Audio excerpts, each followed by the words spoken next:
Hey everyone, Austin here again with another Let's Play video.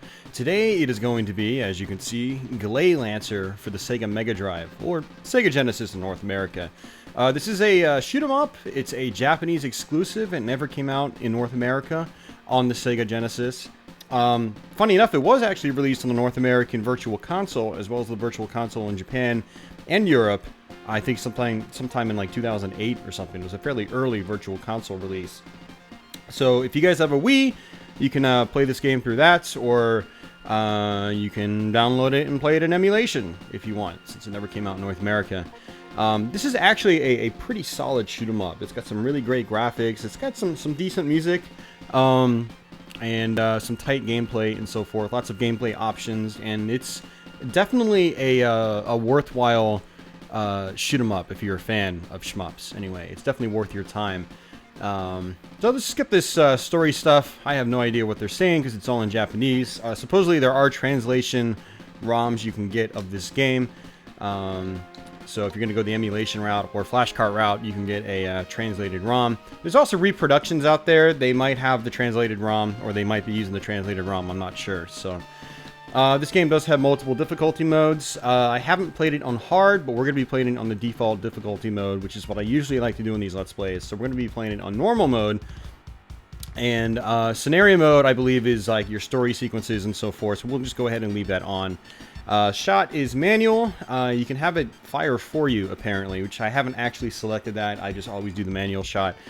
This game has rapid fire by default, so you just hold down the button and you're constantly firing. So there's no mashing the button in this game. You've got 4 speed settings in this, and so I actually like the 3rd speed setting the most. There's going to be one part in the game where we're going to want to dip down to speed number 2. But for the most part, we're going to be staying at speed 3 for pretty much the whole game. So I'm just going to leave it defaulted at speed 3. You can actually change where it starts. Like a lot of shoot 'em ups from the era, you've got music test, which is awesome because, again, like I said, the game has pretty good music. And obviously at the bottom here, you've got your controls. So A changes your speed, actually kind of like Android Assault on Sega CD. That changes your speed as well. And then you've got B for shot, and then C for gunner control. And gunner control is control of your pods that you have at all times. Technically, I guess they're called movers. It says, like, this one is the normal mover. It says a standard mover with which you can turn to 16 directions with control pad. So you've got a variety of different types here. This one, you know, the movers shoot in the opposite direction. We're going to be using the search function for the whole game because it just makes the game so much easier.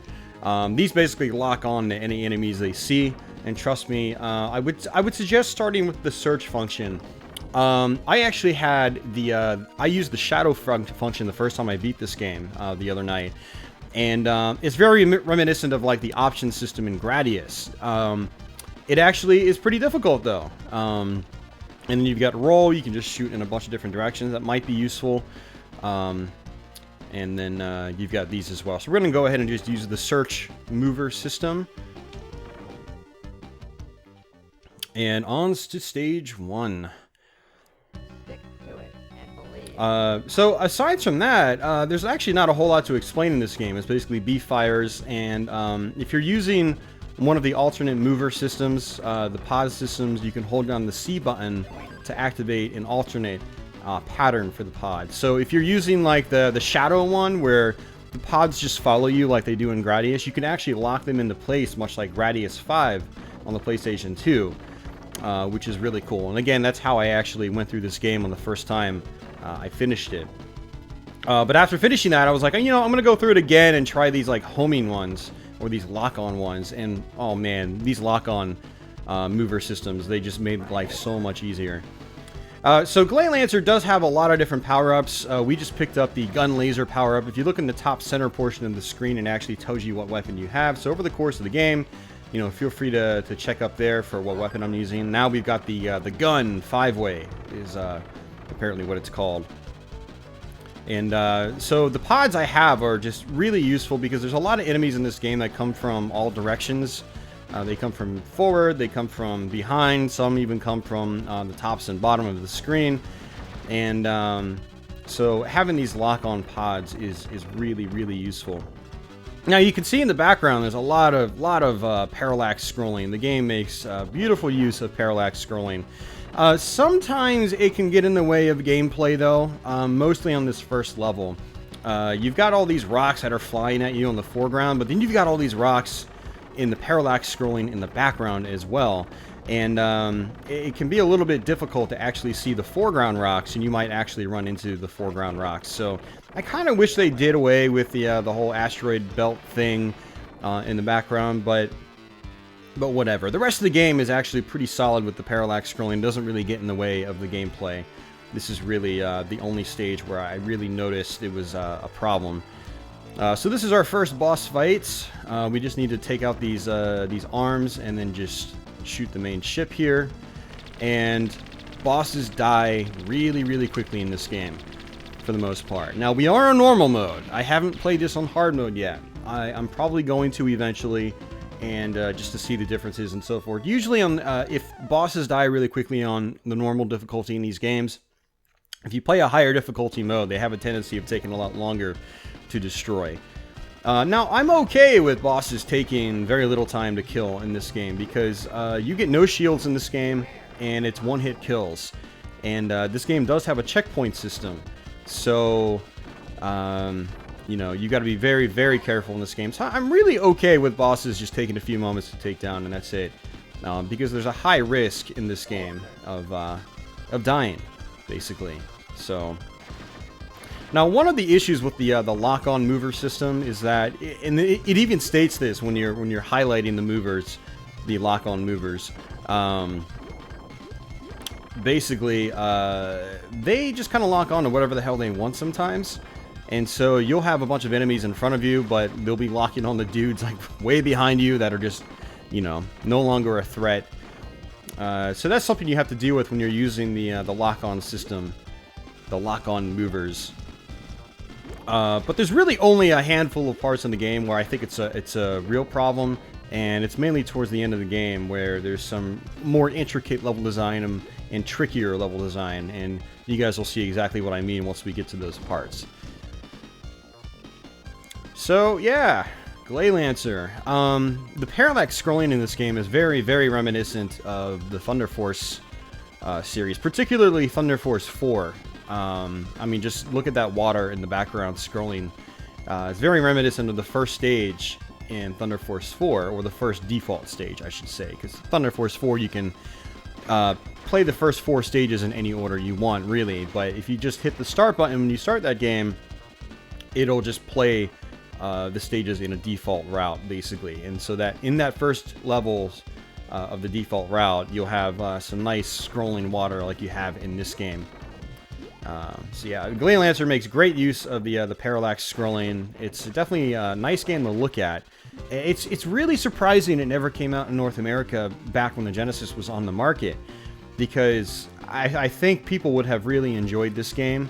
Thunder Force 4 came out as Lightning Force just a year after this in North America, so, you know, and it seemed to do pretty well. It's not an uncommon shooter. There's definitely a lot of copies of Lightning Force out there, so makes me think that this definitely could have been a viable product on the market in 92 or 93.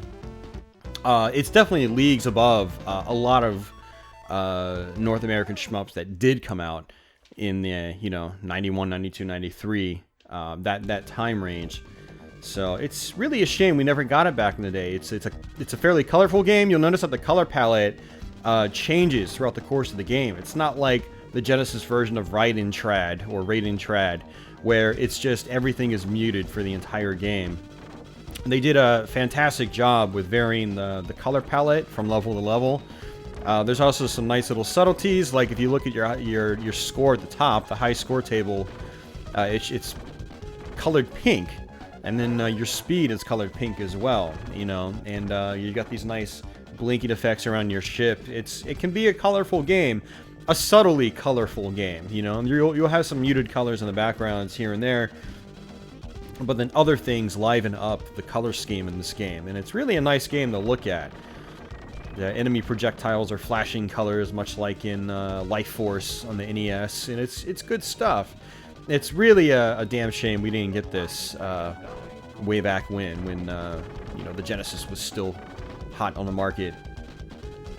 But yeah, at least it did come out in the Virtual Console, so at least some people got to play this. I mean, there's always the emulation route, but not everybody likes emulation. And I know technically the Virtual Console's emulation, but I mean emulation on PC, downloading ROMs, downloading emulators, stuff like that. So people that aren't into the whole emulation thing were able to play this through the Virtual Console, which is nice. So at least we did finally get it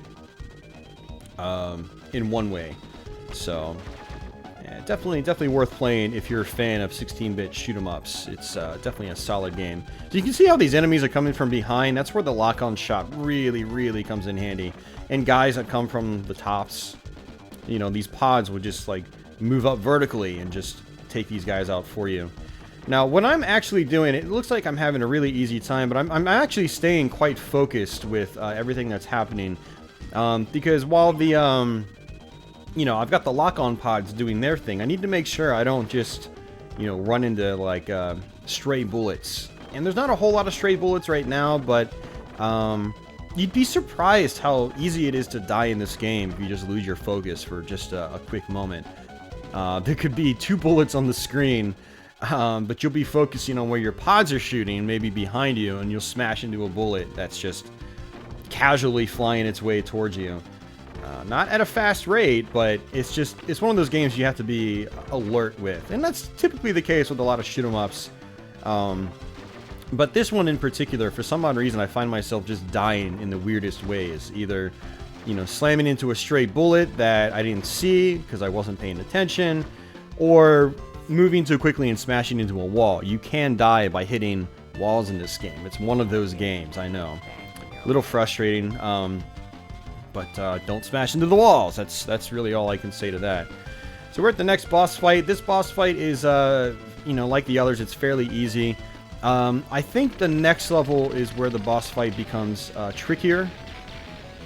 So the game kind of really eases you in with these boss fights, and then the next boss fight, I think it's the next one, is much trickier in comparison.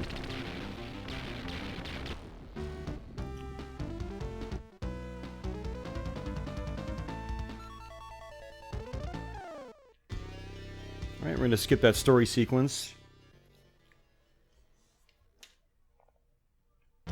Yeah, it's this boss fight.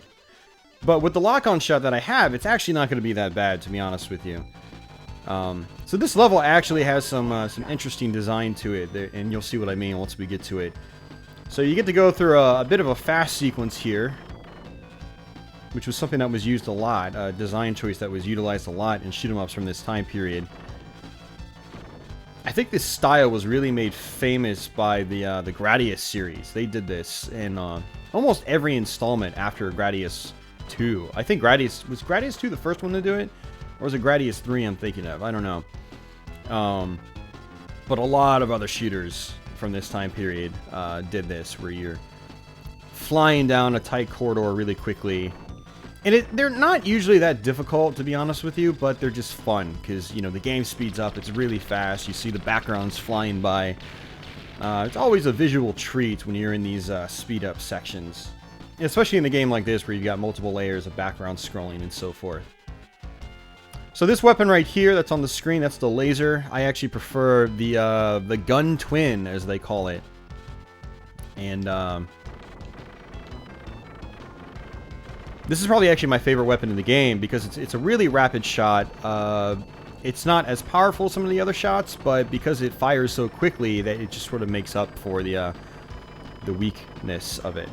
So that was actually ooh, that was an extra life. See, I was not paying attention. I almost smashed into that wall because I was looking up at at my lives. In the top right-hand corner of the screen, you've got your lives. So I have 7 lives right now, which is actually pretty nice. So. Alright, so we slow back down, and this is where this level gets a little tricky. You've got these sort of like laser turrets in the walls. And you need to take things relatively slow here. Just let the lock-on lasers do their thing. And what I'm going to do is actually switch over to this shot. This is a reflect shot. And this is so in case I miss, the shots will reflect off the walls and hopefully deal more damage for me. I'm at the mercy of my my lock-on pods right now, so...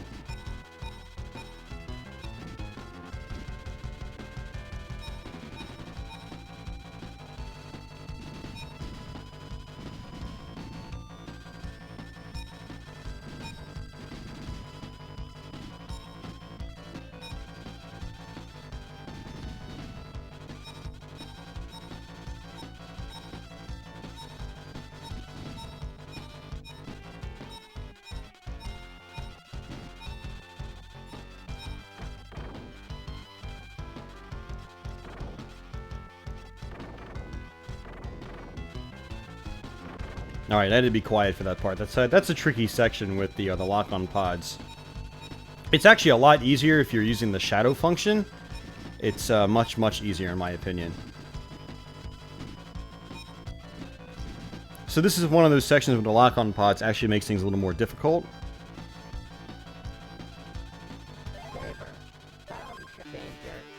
Alright, so this boss can be kind of tricky, but with the lock-on pod I think we'll do okay.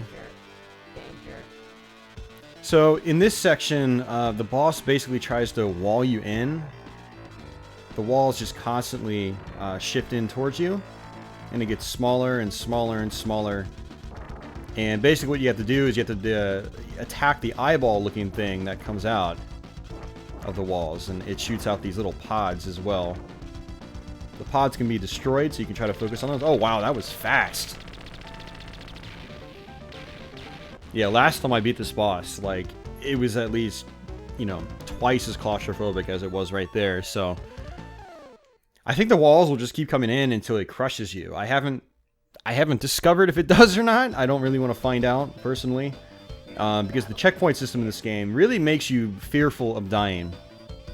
Because then you've got to do sections over again, especially if it's a difficult section for you. If you don't get it on your first try, you might find yourself doing it multiple times. Alright, let's go ahead and switch over to the spread shot. So this is the obligatory battleship level, space battleship level that seems to be featured in almost every space shooter from the 1990s, or early 1990s, the 16-bit generation. That's a flame. Actually, you know, let's go ahead and get the flamethrower. Let's mess around with that. This is actually a really powerful weapon. It's short range, but it is actually one of the most powerful weapons in the game.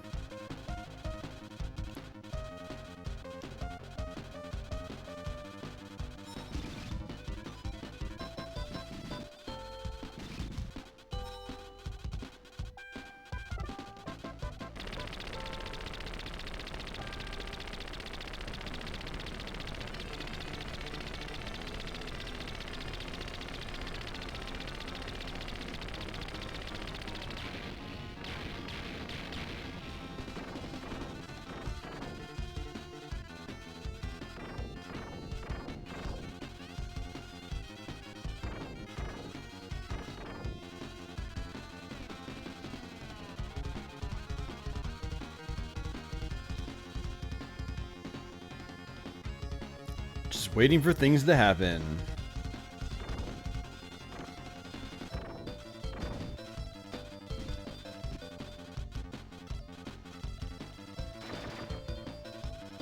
Yeah, so I'm really curious to know what hard mode's like in this game. I'm definitely gonna have to try it sometime soon because, you know, normal mode gets tough towards the end of the game.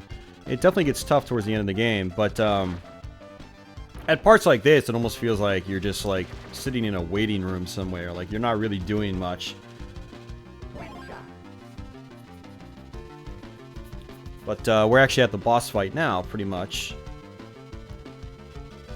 We're gonna have to destroy this thruster, and then we'll be at the boss fight.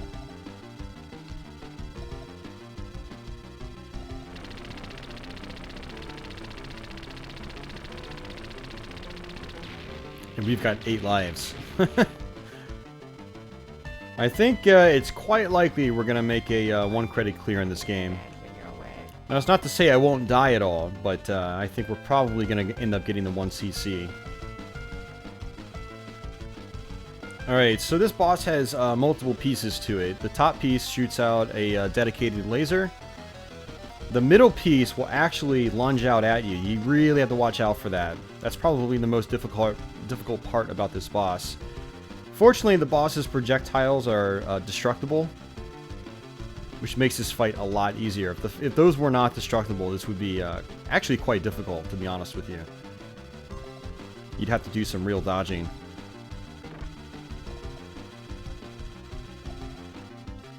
And that's it.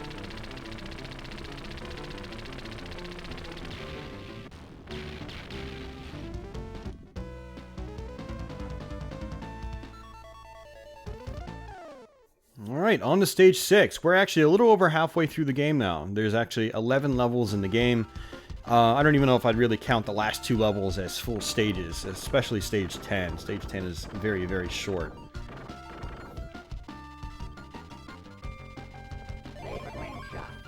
So basically what I'm doing is I'm still picking up weapons as I go because they're giving me points. You do get extra lives from points, I'm pretty sure. I'm pretty sure that's how we've gotten 8 lives. I did pick up an extra life in the playfield, maybe even the second one somewhere along the way.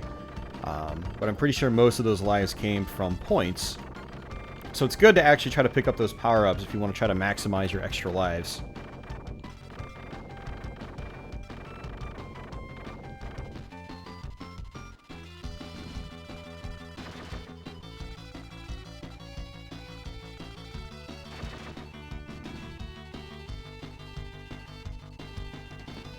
So kind of like I was saying, they make a really good use of a variety of color palettes in this game. Like you got some like green lasers here now.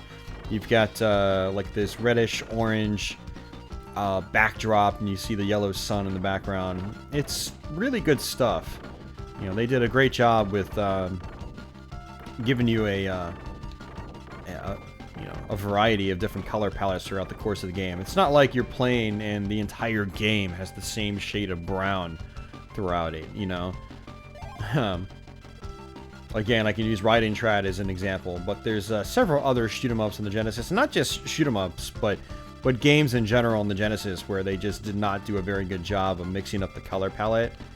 But Gleylancer is definitely a treat to look at, especially if you've come from more mundane-looking games on the Genesis. So, like, I actually played Wings of War, and that's a pretty cool shoot-'em-up on the Genesis, but it's actually very, very dull-looking in terms of the colors. It's a lot of browns and stuff like that, some grays. And then I played Gleylancer afterwards, and I was like, oh man, this game looks beautiful in comparison. Like, I mean, Wings of War has some really cool graphics too, don't get me wrong. It's got some cool graphical effects on stage 4, I believe. And it's got really large bosses and lots of bullets, but strictly speaking, from a color palette perspective, something like Gleylancer does a much better job of mixing the color palette up. Same with like Thunder Force 4, it does the same thing. It mixes up the color palette very well. Even though I'd say Gleylancer probably uses more bright colors than Thunder Force 4 does.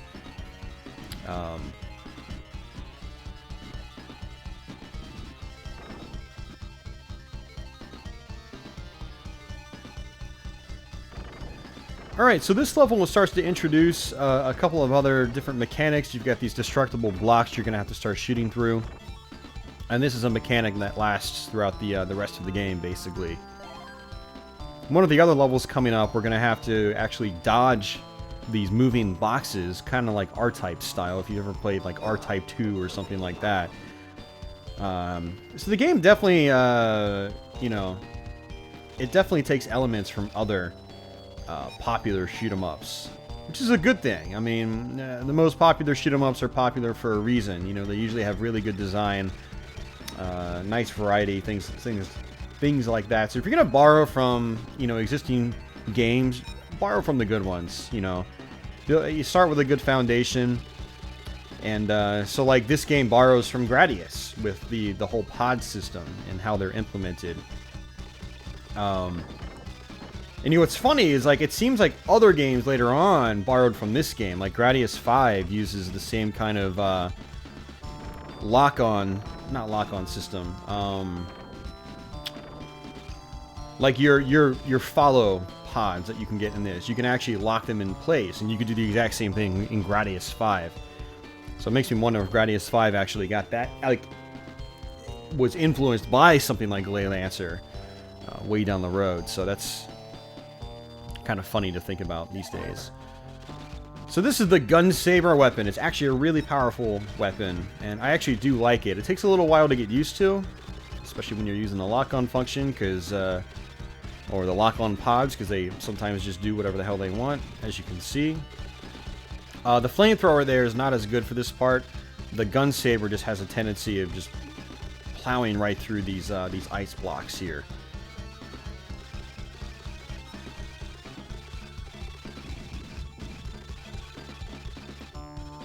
Alright, so we're almost at the boss fight. Nope, we are at the boss fight. Now, if you're playing for score, every little block there that I destroyed does give me points. So something to keep in mind if you're playing for score in this game. So, yeah, a lot of times you're at the mercy of your lock-on pods. And if your lock-on pods go one way, you should probably follow them. Otherwise, they're not going to be doing a whole lot of good to you. We basically need to kill all these bubbles, and then the main boss itself comes out. And the head is the weak point.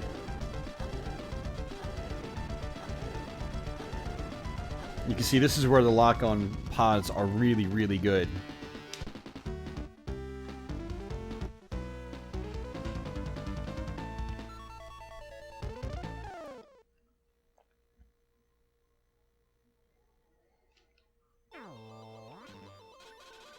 And yet another color palette change.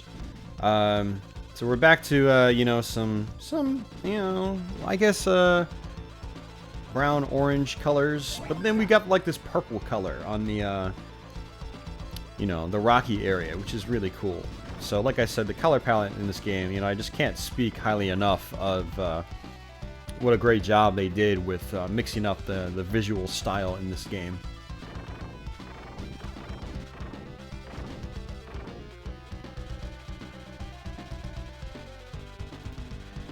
So we're probably about 75% through the game. We don't have a whole lot more to go. And once you kind of get familiar with the game, it can be a pretty smooth ride, honestly. As you can see, there's a lot of moments, though, with this game on the default difficulty mode where there's not a whole lot going on. So we probably just went 30 seconds without an enemy or a projectile. So that can be a bummer in the grand scheme of things when you look at it. I do think this is a great shooter for, I would say, more casual shoot-'em-up players that would really appreciate a breather like that, you know? Someone like me, I've been playing shoot-'em-ups for so long, I'm used to the intensity, and it's kind of weird not having any sort of intensity when I play a game like this. So these long, drawn-out breaks like this, that was another 15 seconds without an enemy. Could be a little jarring for me, but for somebody else, you know, it might be a good thing. It might be a welcoming thing.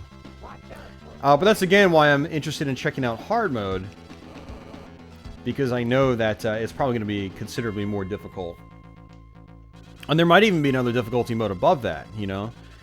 Some of these games where they have something like hard mode is the highest default setting, or not default, but the highest unlockable setting. Oh, that's bad. Wow.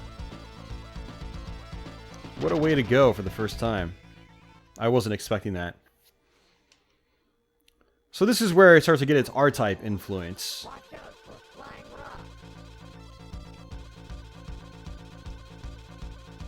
But yeah, hard mode is the highest unlocked setting by default.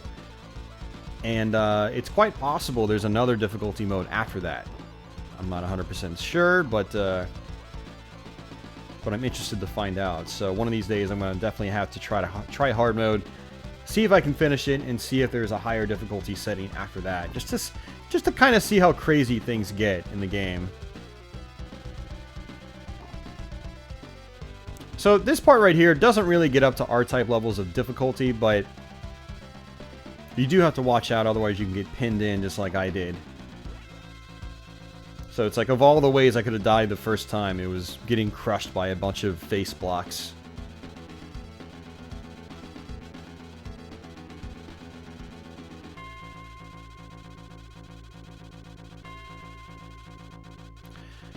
Alright, I think we're actually almost at the boss fight.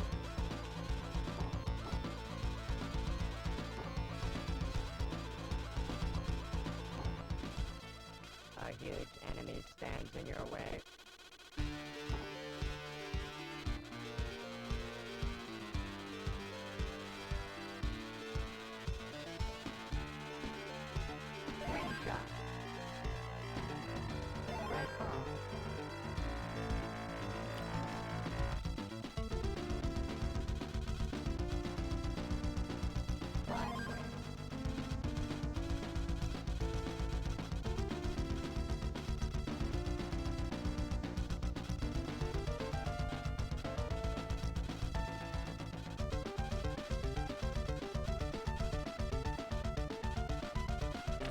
Alright, that's it.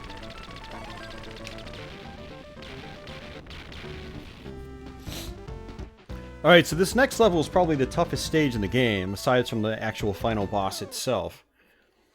So this level I actually had a lot of trouble with the first time I played through this game. Granted, I was not using the move search function for the pods. I wasn't using the lock-on pods, basically. And I think using the lock-on pods just makes this level so much easier. So the big threat in this level is these little dudes that come along these green rails. And if you cross them, they'll actually shoot vertically. See, just like that. There's also going to be ones later on that shoot horizontally. Ooh, we just died. It's a bad place to die, actually.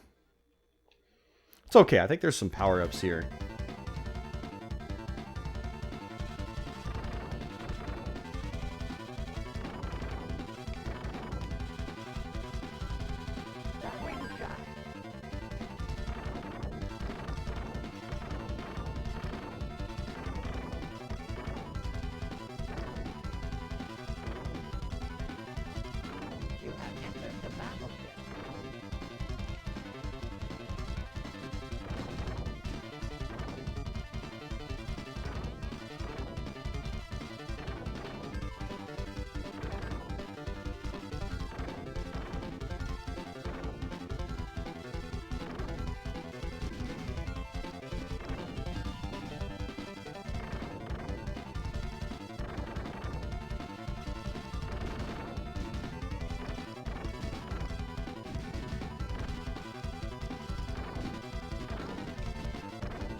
So I'm just trying to focus here, trying to not die.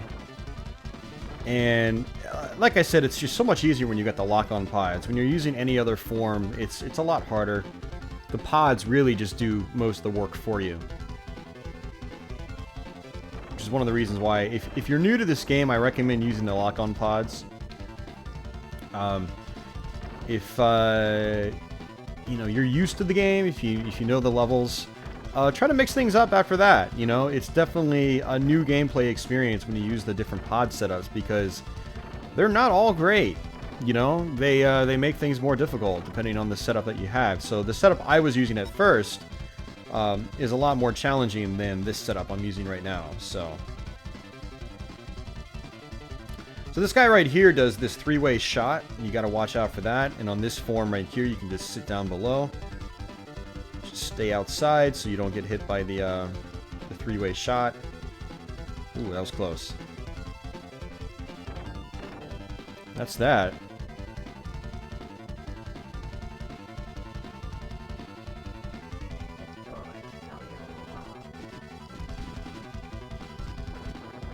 Alright, so this part is actually quite tricky. So we're going to go ahead and just use the spread shot for this part. It makes life a little bit easier. So When you first play this section, it's major trial and error to figure out where you're supposed to go. And one of the tricks to getting through this section when you're using the lock-on shot is try to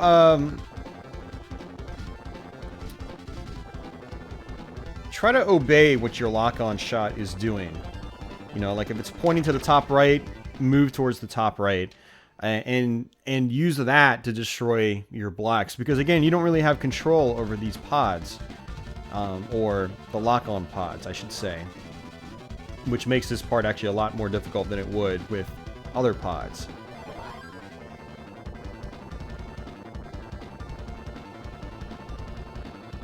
If that made any sense. Probably didn't. It's hard explaining some mechanics in this game. Not just this game, but any game, really. You're like, how do I talk about this? This is weird. I don't... Like, I kind of understand it myself, but it's not something I normally expect to explain to people. It's kind of one of the interesting things about doing Let's Plays like this, is you're trying to make sense of all the stuff that's happening in a game like this, and you're trying to convey that to the viewer, and sometimes you have a hell of a time actually doing it. And even when you try, you think back to yourself, did that actually make sense?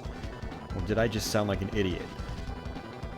Possibly both. Maybe it made sense, but it still sounded stupid. I have no idea.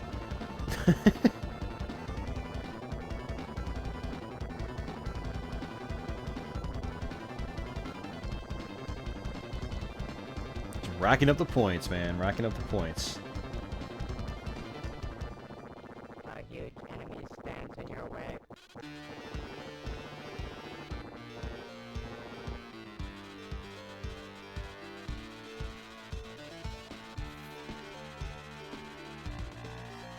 Alright, so this is a fairly easy boss as long as you're decent with dodging. Just dodge these projectiles, destroy every core over on the far right. And that's pretty much it, actually. And then we're on to basically the last stretch of the game. Like I said, I don't even really count stage 10 as much of a stage.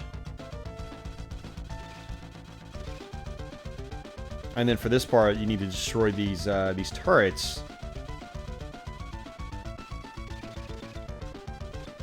And then shoot the center as well.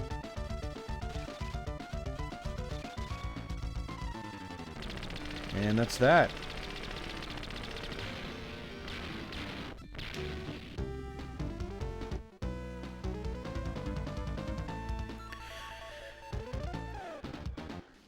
Alright, so you've got this this ship here. At the end of this level, there's going to be an enemy that starts chasing this ship. And it can actually blow the thrusters off the ship. Now, I haven't had this ship get destroyed yet, but I have a feeling that like it might affect like the outcome of, say, the rest of the game or the ending or something like that. Not 100% certain because I haven't failed this level yet. And I'm not about to find out, personally.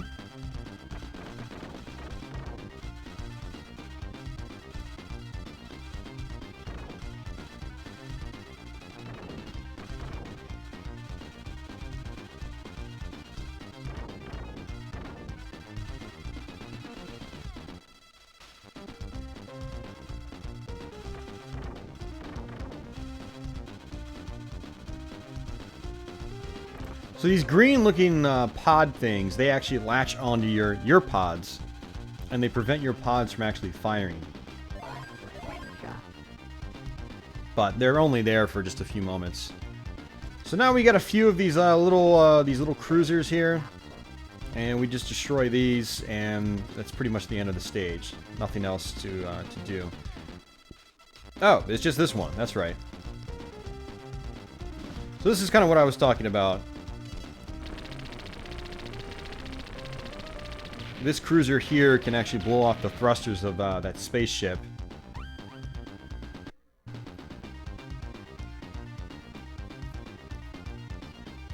So last night when I was playing this, I actually had one of the thrusters get blown off. And then I played through the game again, and I realized I beat the level without getting one blown off. So I actually had control over that fight, which was kind of interesting. And again, since it's in Japanese, I have no idea what they're saying, but Like I said, if you decide to play this game, you can get a translated ROM. I'm not sure if the Wii Virtual Console version was translated. I'm assuming not, because I've imported a couple of other games on the Wii Virtual Console and they were not translated. So I'm assuming it was just the Japanese game straight up. Now, what's great about this game is, aside from the story, everything else is in English. Even like the descriptors on your pods, which is nice. All right, so this is the final stage, and we're gonna go to a final boss in just a few moments. It's a pretty tricky final boss, actually, so I'll try to explain that once I get there.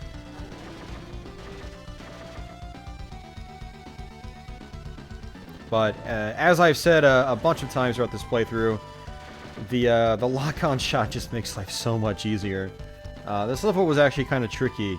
Actually, most levels were kind of tricky when I used a different pod setup the first time I beat this game.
Alright, so I find that the gun burner actually works the best in the final boss. Actually, it doesn't really matter.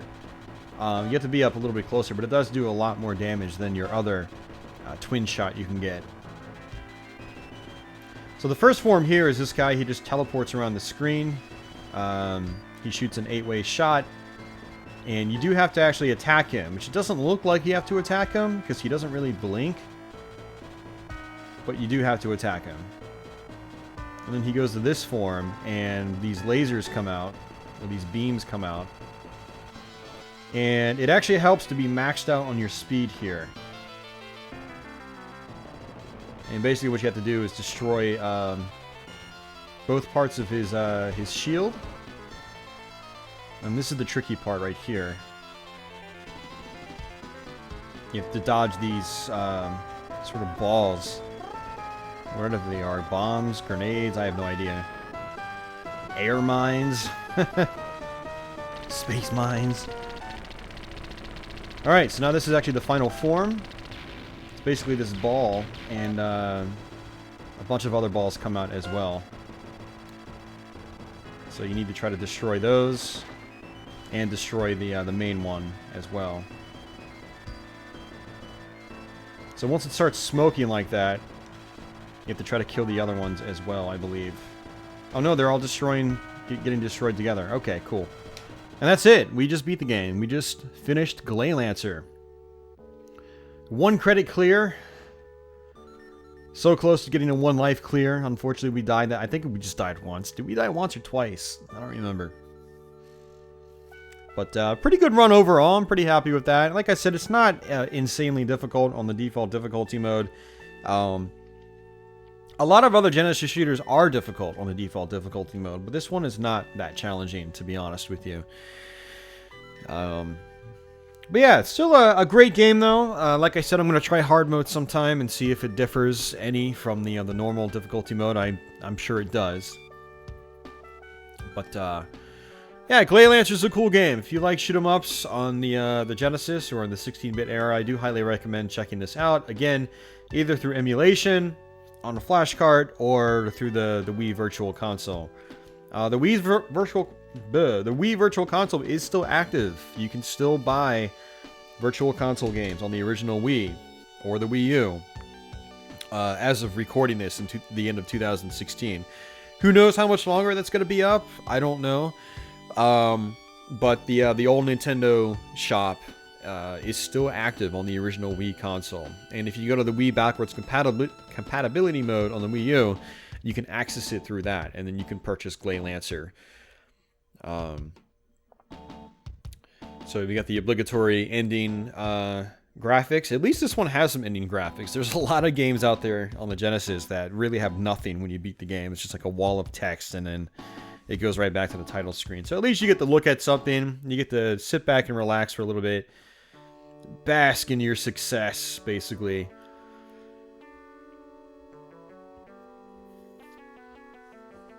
And, yeah, so Gleylancer is a really fun game. It takes nods from lots of other shoot-'em-ups, which isn't a bad thing. Even down in the soundtrack, some of the music sounds like, you know, it would appear in the Gradius series, but definitely a good game. Definitely a good game. So, I'm going to go ahead and wrap things up here, guys. I hope you enjoyed this video. I'm going to be back with some other Let's Plays sometime soon. I'm not really sure what I've got up my sleeve. A lot of the Let's Plays I've done recently just have been completely out of left field. I just was not planning on doing them. They weren't on my to-do list or anything like that. I just happened to play them on Twitch and then finish them. And I was like, well, I guess that means I can do a Let's Play on them. So, and Gleylancer falls into that category. So yeah, I'm pretty much out, guys. If you're new to my channel, please consider subscribing. I've got a ton of Let's Plays on this channel, and plenty more to come, for sure. For everybody else already subbed, thanks as always for the continued support. Hope you guys enjoy these videos, and I'll catch you guys soon. So, until then, take it easy.